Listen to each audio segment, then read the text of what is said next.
கர்த்தருமாகிய இயேசு கிறிஸ்துவின் நாமத்தினாலே யாவருக்கும் வாழ்த்தலை தெரிவித்துக் கொள்கிறேன்.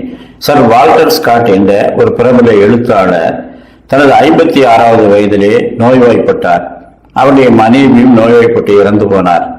அவருடைய வியாபாரத்தில் உள்ள பங்குதாரர்கள் எல்லாம் இவர் மீது கடன் சுமையை வைத்துவிட்டு தப்பி சென்று விட்டார்கள். இவருடைய புத்தக வெளியீட்டு நிறுவனம் அது மூடப்பட்டு விட்டது. எனவே பெரும் கடனாளியாக நோயாளியாக தன்னுடைய கடைசி காலத்தை கழிக்க வேண்டியிருக்கிறதே என்று சொல்லி அவர் வேதனையில் இருந்தார். அப்பொழுது நீங்கள் மஞ்சள் நோட்டீஸ் கொடுத்து விடுங்கள், திவாலா என்று அறிவித்து விடுங்கள் என்று சொன்னார்கள்.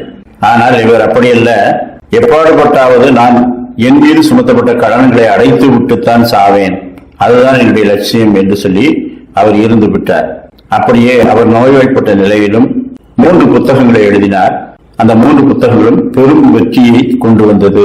அதன் மூலமாக வந்த வருமானத்தை கொண்டு கிட்டத்தட்ட தன்னுடைய கடன்களிலே 90% அவர் அடைத்து விட்டார். அவர் சொன்னார், கர்த்தர் எனக்கு போராடும் பலத்தை தந்திருக்கின்றார். சத்துருவிடத்திலே நான் தோற்று விட்டேன் என்று சொல்லி பயந்து ஓடுகிறவன் அல்ல. என் வாழ்வில் வளமான பகுதிகளை நான் கர்த்தரிடத்திலிருந்து பெற்றுக்கொண்டேன்.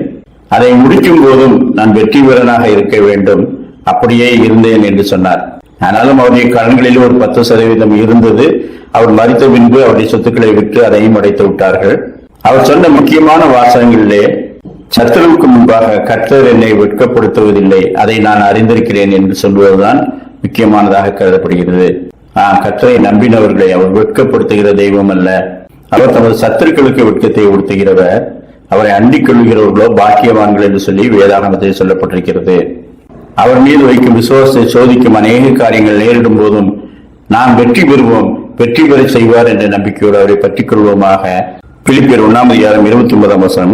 ஏனெனில் கிறிஸ்துவனிடத்திலே விசுவாசிக்கிறதற்கு மாத்திரமல்ல, அவர் நிமித்தமாக பாடுபடுகிறதற்கும் உங்களுக்கு அருளப்பட்டிருக்கிறது.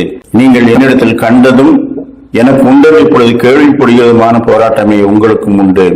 1 தீமோத்தேயு 6:12. விசுவாசத்தில் நல்ல போராட்டத்தை போராடு, நித்திய ஜீவனை பற்றிக்கொள், அதற்காகவே நீ அழைக்கப்பட்டாய். நாம் சத்துருவை வெல்வதற்காகவும் கர்த்தருடைய நாமத்தை அறிவிக்கிற சாதனைகளாக வாழ்வதற்காகவும் நாம் அழைக்கப்பட்டிருக்கின்றோம். இந்த அழைப்பை உறுதியாய் பற்றிக் கொண்டு கர்த்தர் மீது நம்பிக்கை ஏற்போமாக. கர்த்தர் தாமே அப்படிப்பட்ட நல்ல சிந்தனைகளை இந்த நாளிலும் நமக்கு தந்தருள்வாராக. ஆமேன்.